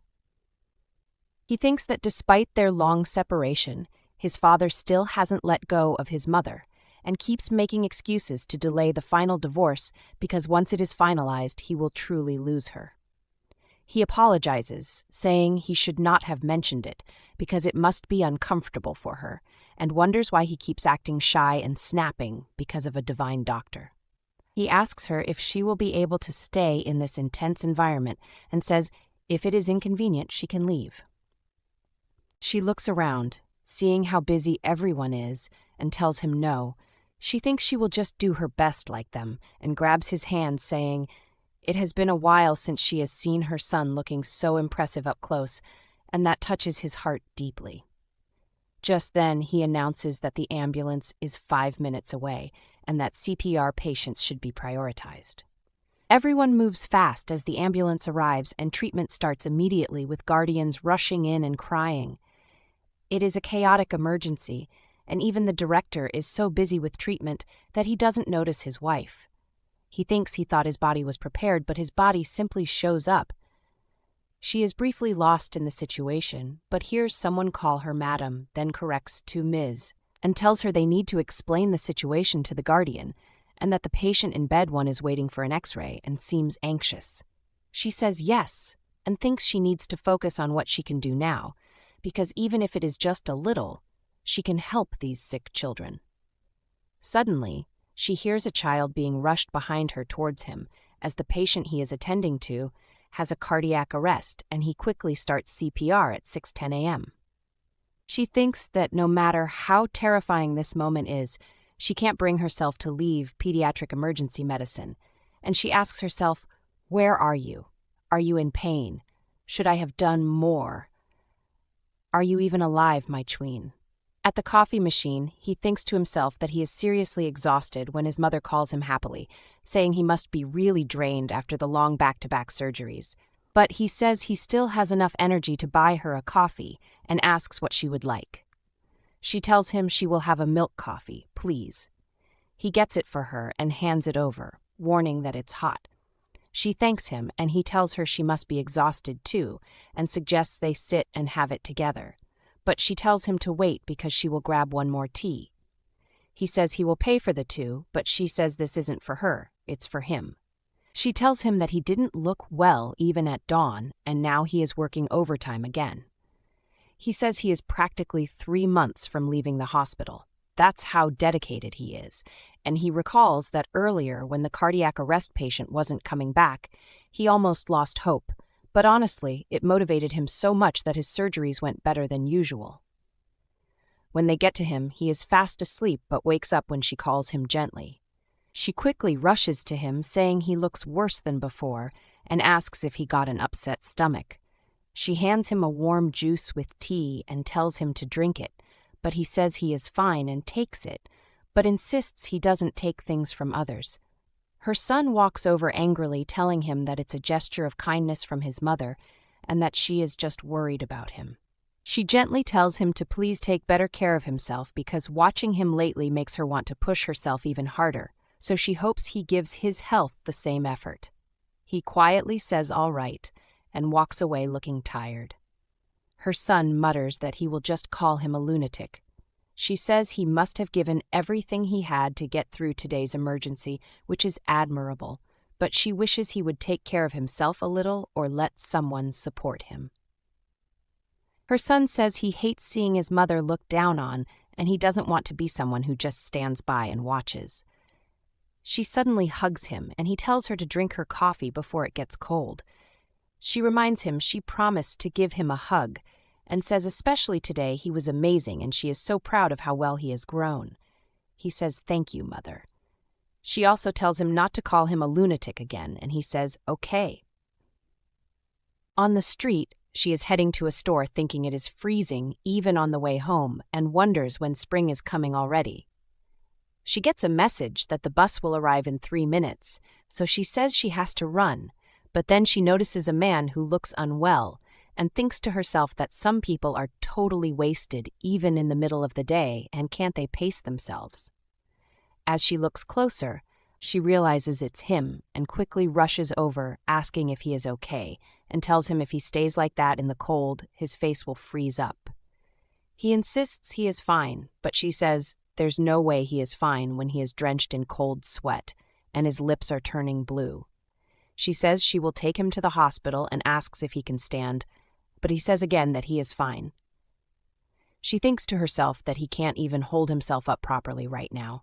She quickly calls the emergency line, saying she needs an ambulance because he is unable to stand, extremely pale, and sweating a lot. She gives their location, and he thinks to himself, this is ridiculous, and why are people so nosy? He tells her again he can get up by himself, but she quickly wraps a scarf around his neck, telling him to shut up and just be quiet and do as she says, because right now even she, a regular person, can tell that he is not a doctor but a patient.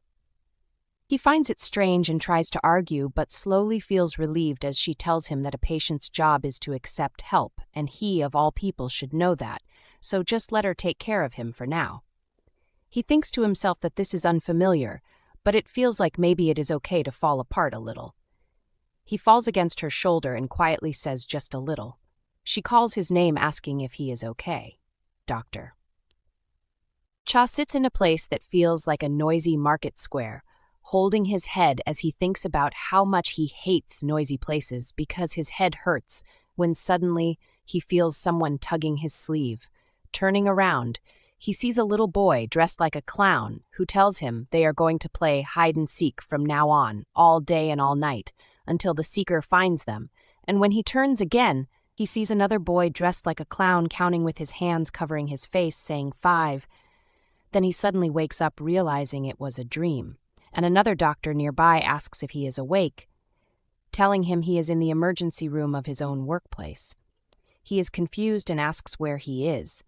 The doctor tells him he was brought in as a patient while he was on duty, and the doctor explains that the woman who brought him was right. He had a severe case of indigestion and was extremely overworked. The doctor warns him to take some rest. He asks about the woman, and the doctor says she was the same woman he was tightly holding onto even as they got off the ambulance, explaining that he had gripped her coat so hard that they struggled to separate his hand from hers. He is surprised and remembers how he had held her hand earlier, thinking to himself that this is insane and maybe he has really lost his mind. The doctor says the woman was very worried and even dropped off some porridge for him early that morning, leaving a business card and mentioning that she has been quietly adding samples into his lunchboxes. He thinks the porridge was tasty and starts to realize that she might be cleverly using him for marketing, and he finds it cute. The doctor also says that yesterday he ordered 6 servings before passing out, so the other doctors ate them instead of wasting the food. He says he will discharge himself now, and the doctor tells him to rest well and not forget to take his porridge. He wonders if porridge is called that because people eat it when they feel like they are dying, and he thinks maybe ordering 6 at once was too much, and wonders if she would refuse if he asked for a different menu. Meanwhile, at Hitnam Kindergarten, Johan is getting ready to record Minju's performance, happily showing off her new smartphone and backup battery, telling herself that she will capture Minju's best moments. But since it is warm, she takes off her jacket and notices it is still wrinkled. Remembering how he gripped it so hard, she wonders if he ate the porridge she gave him, since she does not just give it to anyone, and if he even knows that. As the master of ceremony thanks the guardians and announces the start of the children's performance, she keeps recording and watches Minju with joy, thinking that Minju is adorable, and even though he is 9, he is still so cute. After the event, the master of ceremony thanks everyone again and invites them to the photo room. Minju happily runs to her, calling her auntie, and she tells him to come up the stairs so she can take his picture. But he suddenly says his legs won't move and he cannot climb the stairs. She feels panic for a moment, but quickly calms herself, thinking he must just be tired. So she carries him up the stairs, telling him her legs have become robot legs from making porridge all night. He looks sad, and she tells him it is okay, and asks him to strike the coolest pose she taught him, telling herself she cannot let him see her panicking. She counts to 3 and takes his picture. asking which ones they should send to his mom. He picks a few and she tells him his mom will love them. He asks if she sent the video where he forgot his line. She then asks him if there is anything he wants to do today, and he says he wants to eat jjajangmyeon, and also worries that the fish at the aquarium might be cold since the weather is cold. She laughs and thinks this little one is really sweet and well-raised. She tells him they will stop by the hospital quickly before doing anything else. But he protests, saying his legs don't hurt anymore. She promises him it will not be scary and says they just need to check if his legs are stronger than her robot legs. He asks if that is true, and she promises it is. When they arrive at the hospital, she tells him that once they check his iron legs, they will have jjajangmyeon and then go to the aquarium. He happily agrees, and she tells herself it will all be fine, and she is probably just overthinking it. At the aquarium, Minju says he wants to try the fish doctor experience, and Johan agrees, telling him they should check if the fish are doing okay, so he won't worry. But even though the doctor says after the x-rays that it's just growing pain, and she gets him good supplements and he is acting normal, she still feels uneasy, though she keeps telling herself not to overthink it. At home, Dr. Cha opens the lunchbox and notices it's porridge with a strange texture but a nice smell, and when he tastes it, he feels it's something he has never had before, yet somehow familiar, and it goes down smoothly, settling his stomach well as he admits to himself that proper rest and good food really make a difference. Though he has house chores waiting, but not enough time before work, and he thinks maybe hiring a housekeeper would help. But he no longer feels comfortable letting strangers into his home anymore. Yet strangely, he doesn't feel that way when thinking about her. He even feels he wouldn't mind her being in his space. Just then he gets a call. Answers. And later that night, as he walks on the street, he recalls what he was told on the phone, that there's no missing child report, matching the details he gave about the 8-year-old boy, and that the orphanage he was once at was already shut down because the director ran off after embezzling funds and burning all records. And he thinks that sounds about right, since they easily handed him to a foster father just because someone wanted him. He tells himself his birth parents must have abandoned him, but he doesn't feel longing or the need to search endlessly, as he plans to only look while he is in Korea for the next 2 years before returning to the U.S. Just across the street, Johan spots him and greets him warmly, asking if he is heading to work and if he feels better. And he says yes, thanks to her. He feels rested and is able to come in early, and since they run into each other, he offers to return her containers. She tells him it's fine, but actually wants to hear his thoughts about the porridge, so she lets him carry the bags and leads him to her stall, where she tells him to just drop the bags anywhere.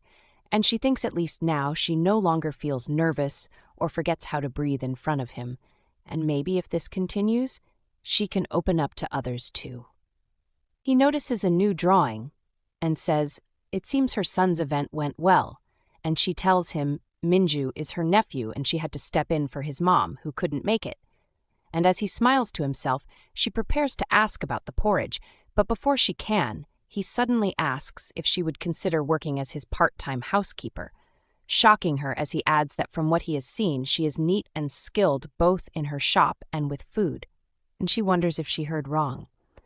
But he continues, saying he doesn't mean to belittle her, and that they can sign a proper contract, and that she is the most comfortable person he knows in this country, and seems very capable. But then he adds one condition, that no other men should be brought into his house, which makes her so angry that she slaps him, and he is stunned as she shouts, asking if he is out of his mind, and threatens to call the authorities instead of an ambulance this time, and tells him if he is going to speak Korean like that, he should just go back to the U.S., and he's confused, wondering why she hit him, and asks if he really deserved it. And when she says yes, she explains that what he said sounded like he was offering to pay her to clean his house and also be involved with him personally, which was deeply insulting. He holds his cheek and says that's not what he meant, explaining that his ex used to bring men into his house and act too close with them, and he hated it, but she cuts him off, telling him he speaks carelessly and that although she has met foreigners before, his words are like daggers, and that she doesn't care about his past relationships and doesn't want to be his housekeeper. And more than anything, she hates being spoken to as if she is insignificant. Her eyes fill with tears, and he is visibly shaken as she tells him she has no interest in dealing with him if it means being treated this way. Johan cries as she thinks to herself that she is upset and scared, which makes her even angrier at him and at herself. She turns back and says she will refund everything and asks him to find another place for his lunch. He thinks about what to do because he didn't mean to make her cry, but he knows he made a mistake. He explains that he learned Korean from a grumpy neighborhood laundromat uncle when he was a kid because his adoptive father told him to learn it just in case he returned to Korea. He says he started with swear words and probably made a bad impression. And even though it sounds like an excuse, he is really sorry. She turns to him and says she also grew up in an orphanage with her older brother and doesn't need sympathy, but will accept his excuse and apology. She reminds him that in Korean there's a saying that the third time's the charm, and she gives him one warning this time. She tells him to make 3 promises.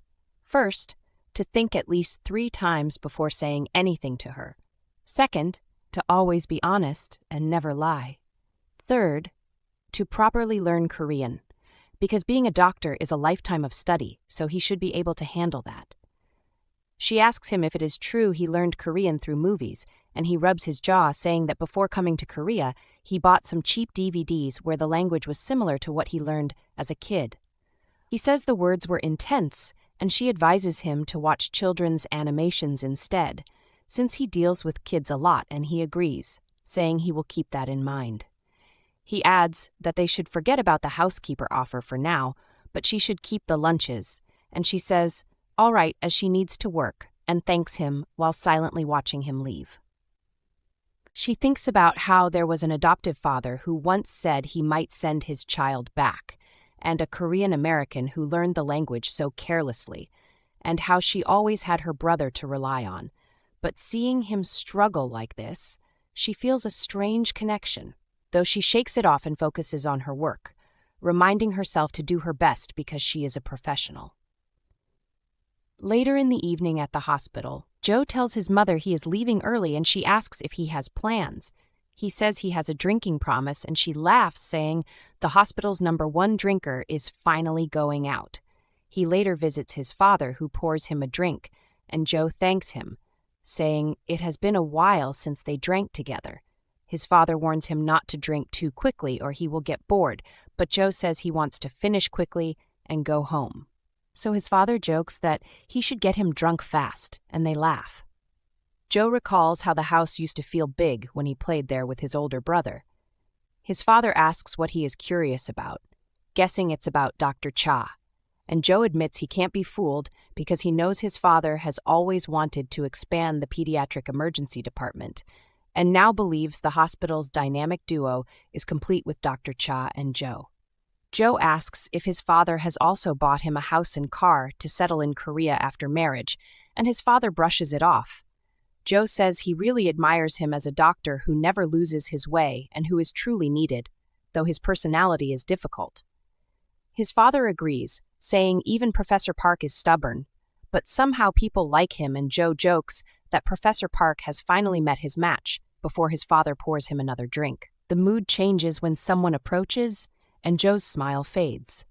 His father notices, and Joe reminds him that he said Grandma wouldn't be home today, but his father says she suddenly got sick, and he didn't want to cancel their plan. Joe's heart hardens as he recalls his painful family history, but his grandmother appears cheerful, offering to make stew. Joe slams the table angrily, that even at home she still calls his father hospital director, and she snaps back that he is just like his mother with his rough attitude.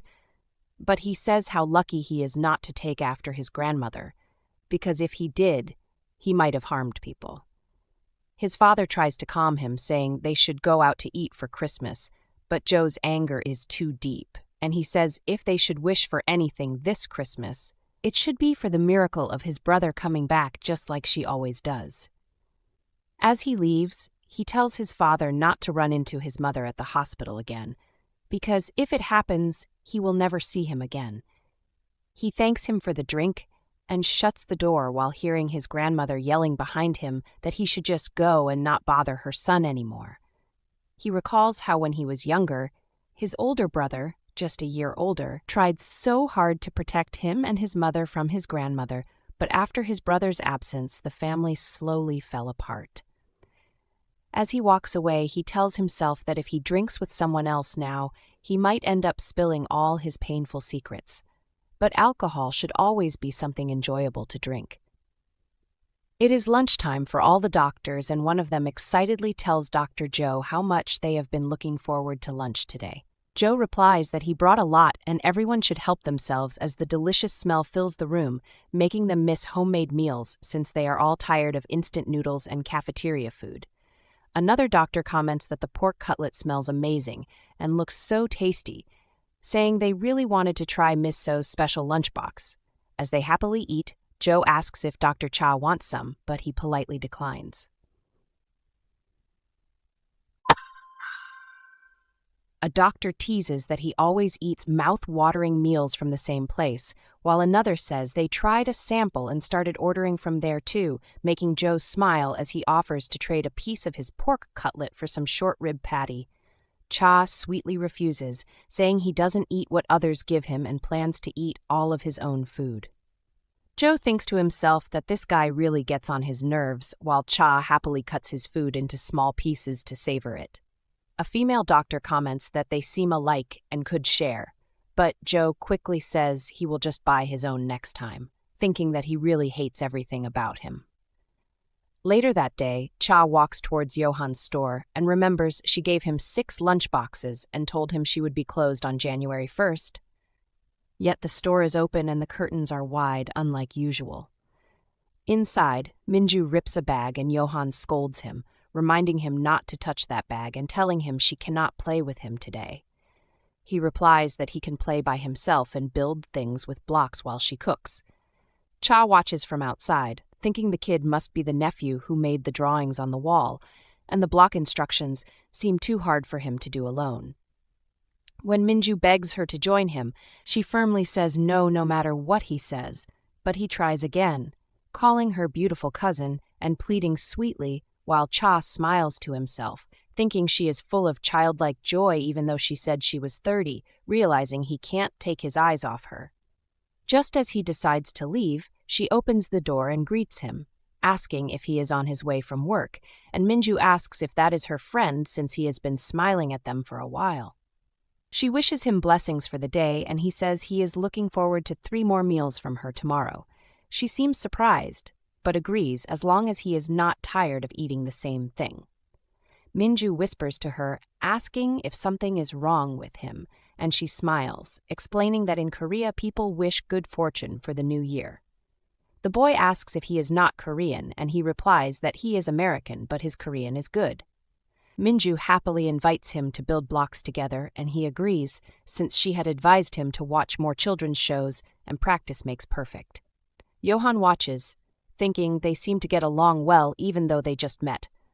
As she prepares a meal for her brother, she asks if he likes braised short ribs and japchae. He says he hasn't tried them but likes the smell, while she warns Minju not to bother him too much, and the boy promises not to. Cha helps him with the blocks, and Minju proudly says he wants to build bigger things now that he has graduated from kindergarten. He tells him to organize them by shape and color first. Minju asks if he used to do this as a kid too, and he replies that he listened to music in his room. The boy smiles and says Johan listens to the radio while she works, but she says today she will listen to them build the blocks instead. Minju cheerfully says they must finish before she finishes cooking, and Cha tells him to start with the red pack and blend it slowly, as Johan thinks this is much better than the radio, and she is excited watching them work together. As he glances at her, he thinks she looks happy, even though she is cooking many things at once, and that happiness can be felt in her meals. Minju suddenly calls him, saying a block is stuck, and Cha easily pulls it apart, which surprises the boy, who says the other ones must also be defective. Cha worries a little since it should come apart easily for kids and tells him to squeeze his arm as hard as he can to check his strength. Minju asks if he can ride on his shoulders instead and promises not to complain if he hurts him since he wants to finish quickly. While Minju squeezes his hand, Johan playfully calls them slackers and asks if they plan to finish before she closes. They stop and turn to her as she proudly announces that her special double-sized party japchae is ready, smiling brightly. Cha quickly asks her to grab a coffee with him right now. She looks surprised and asks if he means right now. He says yes, the sooner the better. They have to go immediately. Minju excitedly says his aunt has just been asked out on a date, and Johan thinks to herself, is that what he is doing?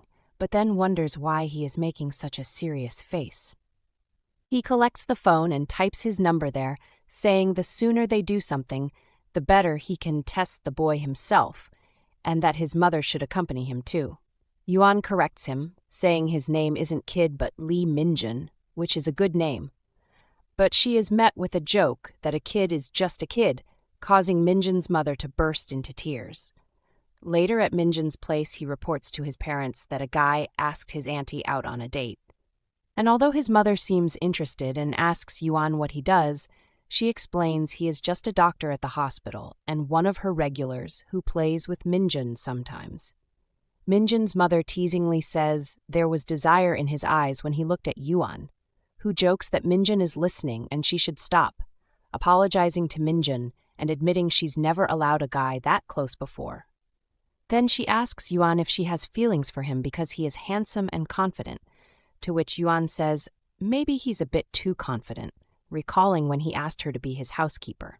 Then Minjun's father asks how old the man is, and Yuan says around 34 or 35.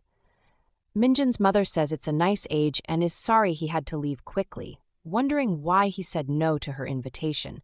Yuan replies she knew they would react like this. And Minjun's father hopes Yuan will get out of her cave, to which she says she's trying, remembering she used to only go to her cooking academy where mostly moms attended, learning to cook like one. Minjun suddenly says he wants cake for dessert, but is full from the delicious dishes. Yuan calls him a flatterer, learning from his mother, who jokes he's the best student ever. Then notices bruises on Minjun's hand, teasing that he doesn't have to learn that from her too. Minjun says he bumped into a book cover while reading. Yuan suddenly looks pale, and Minjun's father notices, asking if she's okay, but she says nothing and decides to tell them something important after Minjun goes to bed, instructing him to brush his teeth and go to bed. And when he agrees, she takes her leave and then tells Minjun's parents she has something to share. Earlier at her store, she gave Cha a coffee and asked him what he wanted to say. And he asks straightforwardly how old the boy is and if he's had serious injuries. She says he's 8, not very active but likes drawing and reading, never seriously injured but bruises a lot because he's reckless like his mom. They took him to doctors before but were told it was growing pains, so they give him supplements. Cha asks if the mom bruises easily and if the boy has ever felt awkward moving or experienced slight paralysis, like being unable to climb stairs without using a handrail. Yuan recalls the kindergarten party day when Minjun said he couldn't climb stairs and feels scared. Cha advises her to keep a poker face because kids sense adult moods and might hide their pain. She thinks he stares into her eyes too much, like he can see through her. Then he asks for her phone to give his number so she can call after meeting the boy's parents. As she cries, she wonders what if Minjun is really sick, and it's because she's been busy. Minjun's father reassures her that he hasn't even had the checkup yet and they're just getting tested, saying if the results are normal, they'll tease the doctor and call him a quack. And Yuan jokes she'll even save his contact as Quack. The next day at the hospital, a doctor sends her to attend a young child who cries out in pain from injections. Doctor. Cha walks by and offers to get an ice pack, telling the doctor to wait until the child calms down because the fever could make it worse. Cha tells the other doctor to give it to him to try for the first attempt, thinking to himself he has practiced hard, but if he fails this time, he's done for. Then a doctor rushes in saying a 3-year-old girl needs urgent care. Dr. Cha reassures the baby with ointment to stop the pain and promises candy if she behaves, but the baby cries that it's hot, and the mother worries aloud about scarring and hospitalization and insurance. Cha bluntly asks when she'll stop putting the girl in harm's way, pointing out repeated similar injuries, and the mother gets angry, accusing him of being harsh, but he insists she should be grateful the girl is healing well and warns it's no accident if injuries keep happening, telling another doctor to report the case to the police as child neglect, which the mother calls abuse. Then a new doctor arrives to take over. Cha rushes off after being informed an 11-year-old girl in a critical accident is arriving by helicopter, leaving Mrs. Seo in charge. If you're eager for the next chapter, drop a comment expressing your interest in a part 3. Don't forget to subscribe and ensure to hit the notification